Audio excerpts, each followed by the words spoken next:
I think I would say that this last year has been tricky for a lot of people, but the reality is, everything is what you make of it, and it find the good in whatever it is, and there's opportunity in every situation. Welcome to Keeping Tabs. I'm Tabitha Crock, and every Monday, I talk to someone here in North Idaho with the goal to connect more people in the Coeur d'Alene area.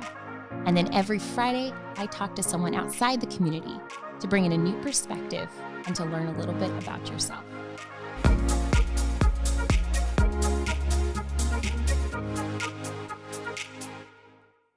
Good morning. I have Shannon with me today, and I am so excited to chat with her. Long time friend now. We met when she was an esthetician. Is that what you call it when you do eyelashes? Well, I was a full cosmetologist at the time, so.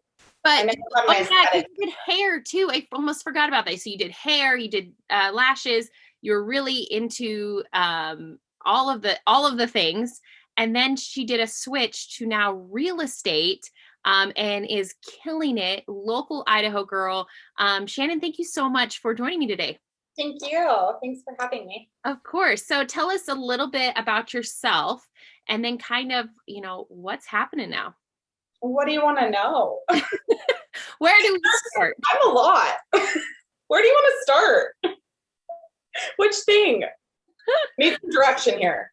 I love it. So, well, tell us maybe a little of your background and how you kind of switched from, cosmetology to now real estate. And now you've opened your own brokerage, correct? Yes. Yes, we are up and running and live. So basically what happened with me was I started off doing hair. That was my intent. And then that was going great. And then I got into eyelashes, which was really fun. And then that kind of encompassed more of my business. And I ended up leaving hair because it just wasn't headed in the direction that I wanted it to go as much as eyelashes were. So I was doing more eyelashes at the time. And then I was starting to realize that there was only so many hours in a day, and I was working 7 days a week and long days. And in order for me to be successful in that, I had to be there, be present in that moment. And so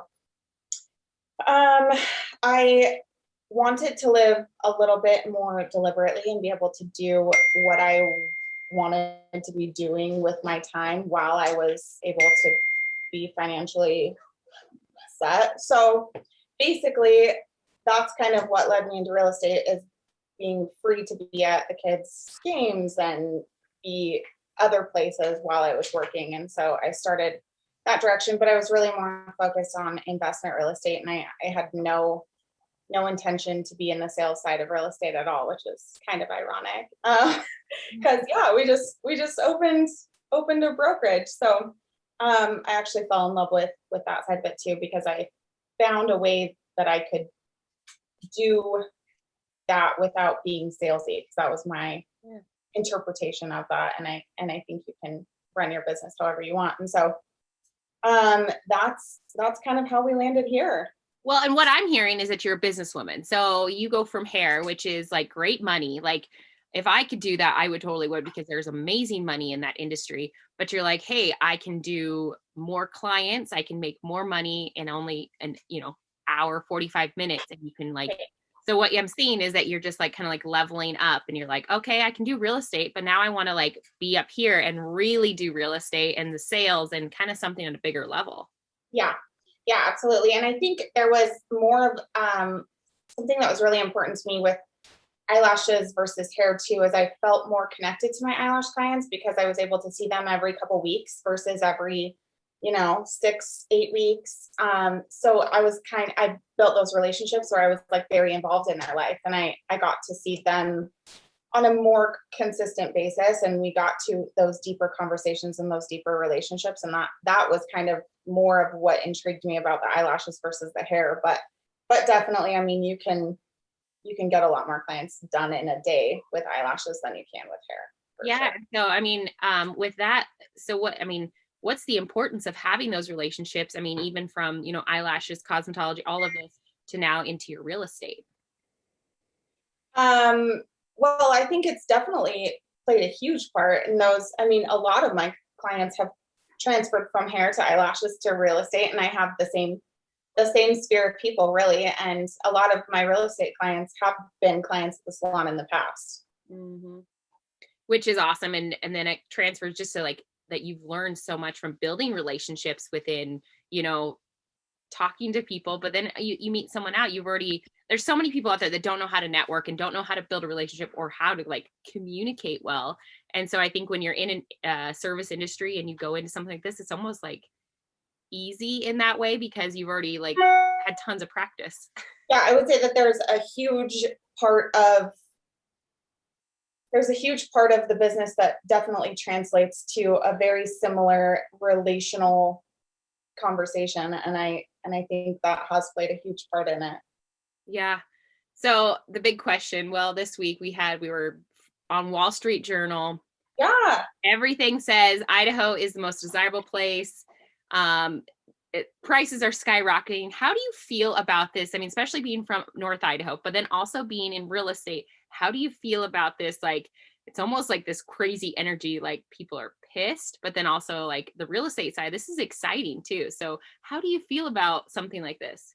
Yeah, I think being a local and also being in real estate, there's a lot of feelings that kind of go with that. It is crazy. I mean, traffic's insane. It takes 30 minutes to get from Hayden to Coeur d'Alene right now. I think we don't quite have the roads figured out to handle this kind of an influx, but it is exciting in the business because there's not a single boring day. Every single day is an adventure, and it's crazy out there, and it's fun, and I like the competition. So that's fun for me. But being a local, I mean, it is kind of there's a little bit of pain seeing the growth because I grew up here and I'm from here and I'm used to it being a small town, and it's just turning into not that anymore. And so that is kind of hard, but it's also exciting.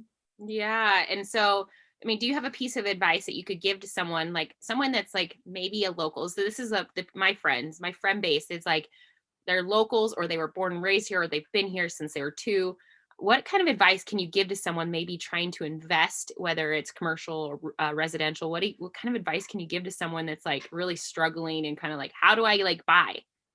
Call me. I have a few kind of avenues. We've been stirring some stuff up that, that's off market. And so I think that is a way that I've been able to kind of get my local clients in something is to just make those connections off market, because it is hard to compete on. And, we're finding some things on market too, but I think it's important to be able to think outside of the box. And I think we definitely have that here at the office, is that creativity that you can't find in every office, Yeah, exactly. And that's what it is. It's like knowing who's buying and selling. And it's just crazy because I posted that on my social media the other day, and I had an influx of friends going, oh my gosh, I can't find anything. This is crazy. I'm getting outbid. And they're just like, our community's like, we want to stay here and live here and raise our kids here, but it's just really a struggle. And so, and maybe that's personal. I'm also like, what do we need to do? Yeah, for sure. I mean, call me. We'll figure something out. I definitely, we've gotten pretty creative, and I have been able to find a lot of the locals too. They want to sell to locals. They want to see their home in another local's hands. So, being able to put those connections together where people actually know of each other or know each other, especially in kind of the outskirts, the smaller towns on the outskirts of Coeur d'Alene too. You see a lot of people that really, it's important to them that somebody local stay in their house. And so making those connections and finding those puzzle pieces and kind of just putting them together is kind of what I've been doing with those buyers. And you're doing everything from Coeur d'Alene to St. Mary's to everywhere. I mean, is it just Canada, basically? From Canada to Montana, those borders. I drive a lot, but it's been, like I said, it's not boring. I'm having a blast. That's so awesome. I'm so proud of you. She just had her opening, what, last week? Was it last week? Thursday. Yeah, crazy. And the office is great. Where are you located? We are right by Daft Badger. It's 133 East Poplar Avenue. So we're right where Poplar and Second kind of T.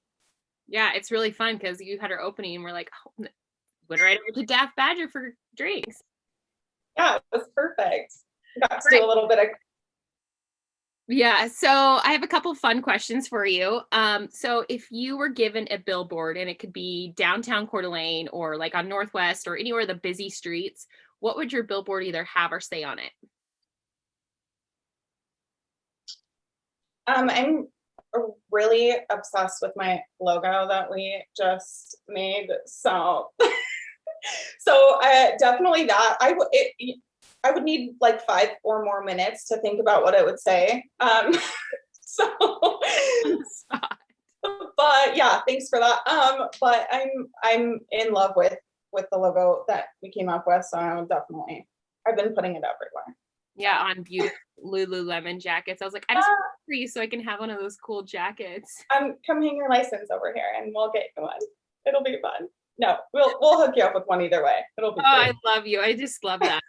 So you have definitely gone through different careers, and you worked for a different brokerage before. You were real estate, cosmetology, and just killing it. And you're so young still. Is there a piece of advice that you like has been given to you that has really stuck with you and you kind of maybe lived by or really used as you've gone through, different stages in life? Yeah, I think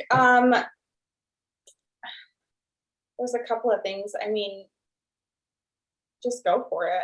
Basically, if there's something that you want to do, like you're your only limitation. There's avenues, there's education, there's programs, there's people that want to support you. If you do want to grow, call me. I've, like you said, been through a few careers. So if anybody needs help with any of that, but I think just believing in yourself and just going for it is one of the biggest things. And it's overwhelming for sure at times. My mom told me one time, she said, just do the next right thing. So sometimes when you think of like the whole big picture, you're like, like there's too many things to think about, but it's like, just do the next right thing and then the next right thing and then the next right thing. And pretty soon you open a brokerage. Yeah. And I love that. It's so true too. Well, then you just open a brokerage. That's the next step. And then you land eventually where you're going if you just keep doing the next right thing. Yeah, exactly. But it's so true. Even when your to-do list, like you're overwhelmed by looking at 5 to-do lists and you're like, you know what is the next one that I need to do that's going to help me to the next one? So that's such a great point and great piece of advice. And I think I've seen your calendars and your task lists, and I know that you live by those for sure. So same. I might have it right. Right. Also same. I like take my notes and write my appointments. Yeah. And if you're like me, you have one on your phone, one on your computer, you have a paper one, and then you just sync them all and then figure it out. Yeah. You don't have them all with you at all times. You got to have it at every everywhere. Yes. I completely.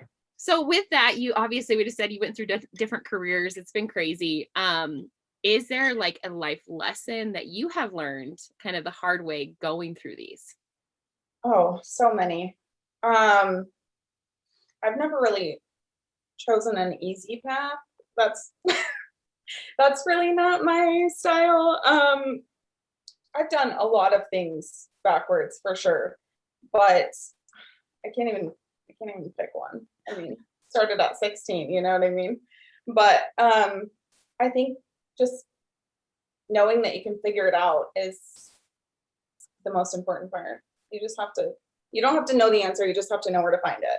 Oh, that's a good one. That's a great one. And it's also, that's who you are, because when I would come into you, I would be like, you're like, yeah, I've got a lot going on. I'm stressed, but I'm going to figure it out. It's all going to be okay. I'm going to you never let it overwhelm you. Even if you did, you didn't show it.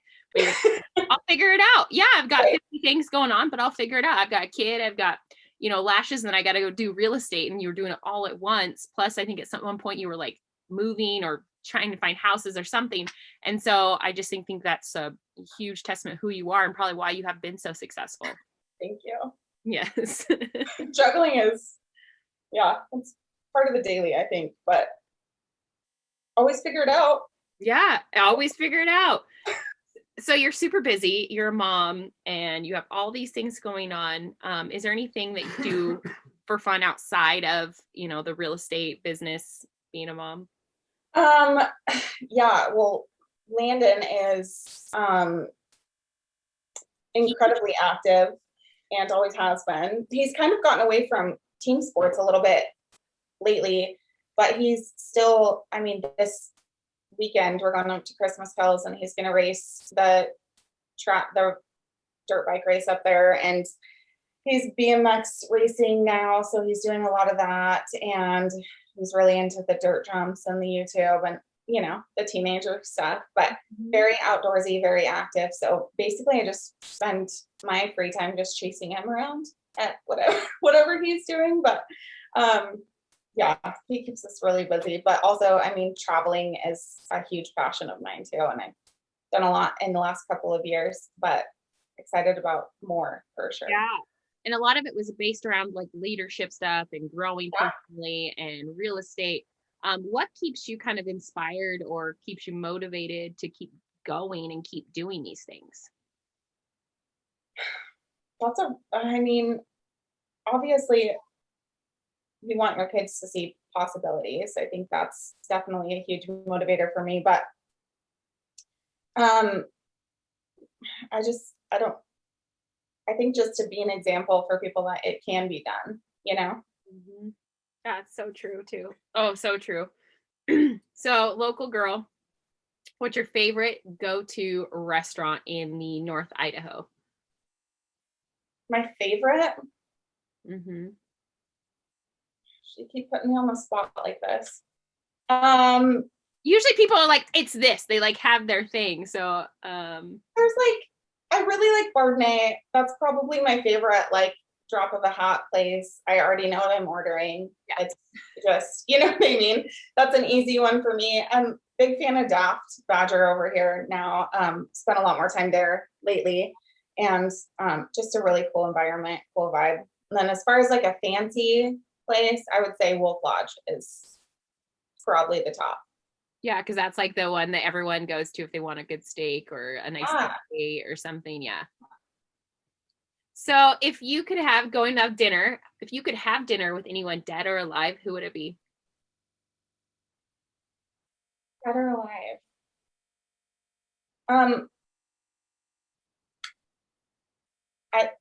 I'd probably go out to dinner with this guy over here. He's we haven't had a lot of we haven't had a lot of dinner dates lately. It's been mostly like putting up trim and installing desks and all of those things. So taking a break and just an actual break would be awesome. Oh, that's also probably advice you need to stop and listen in yourself, because if you don't, that's when you burn yourselves out or wear out. So it is like so I think that's super important in any kind of career or job or anything, is that you need to stop and really take that time to like decompress. And I know the market's hot and everything's crazy. So it's like also like, okay, now with the office is up, let's do some more. Let's like, I know how it is and I know how you are. So definitely take your own advice there. Yeah. And that's absolutely been how it has been. We're like, okay, we're done with that. Now what's next? Where are we going next? What are we doing next? And how are we going to stir stuff up? And we've been definitely hit the ground running, and it's super exciting. But the cool thing is, like, I love this. I love what I do. And so there's joy in it too, as much as it is work, but I love what I do. So that's nice. So what is your favorite thing about living in the Northwest, but especially in Coeur d'Alene area? What is like the favorite thing about our community? I think the people, I think, is definitely what makes it. There's such incredible people in my sphere for sure. And, I think all over in this area, I think there's just a lot of genuine good people. mean, that's what keeps you here is those people, the locals and the people that really care about our community and the good things happening. Cause we always focus on that negativity of all these people moving in and like our community, but like, how can we keep that same, Coeur d'Alene, North Idaho feel? Yeah, absolutely. So if someone's listening and they're like, this is my girl, I need to sell my house with her, I need to buy a house, I need help, I need something or some guidance, maybe they want to be a real estate agent, like how do they get a hold of you? So you can call me on my cell phone, 208-691-9466, or you can email me, Shannon at Meraki, MERAKIRE.net, or visit our website, ownmerakirealestate.com. Get a hold of Tabitha. She has all my contact information as well. But yeah, any way you want to contact me. Meraki. So tell us the meaning of Meraki. It means to put a piece of yourself into what you do. So yeah, I just love it. I love that too. And she's got it on her wall, which I thought was really cool. And because at first I'm like, how do we say it? Me and Allie, when we showed up, we're like, so how do we say this? It's a little tricky, but we're gonna get it all figured out. I love it. And last thing is, it's been a crazy year. Financially for some people, maybe emotionally, maybe like people have lost their jobs or the real estate, like whatever it is, it's been crazy this last 12 months. Give a piece of advice for someone listening that's maybe struggling or having a hard time, just something to like kind of leave on a good note today. As far as anything, just this last year. Yeah. I think I would say that this last year has been tricky for a lot of people, but the reality is, everything is what you make of it, and find the good in whatever it is. And there's opportunity in every situation. I had the opportunity, thanks to COVID, to actually go get my broker's license and had the time to kind of dive into this business. And I think it's just important to not get caught up in the negative of it and just find the opportunities and the possibilities within every situation. Yeah, that's so perfect. So perfect. Thank you, Shannon, so much for taking some time. Go kill it today. Go sell some houses. You too. Well, you don't, but. Thanks for listening to Keeping Tabs. I'm Tabitha Kroc, and every Monday I release a podcast about different community members here in North Idaho. And then we end the weeks on Fridays with a podcast about the things I'm passionate about: outdoors, adventures, sports, the van life, and even current events. So if you like what you heard, make sure you subscribe to my YouTube, Spotify, or iTunes. Thank you again. Now go be kind and do something great.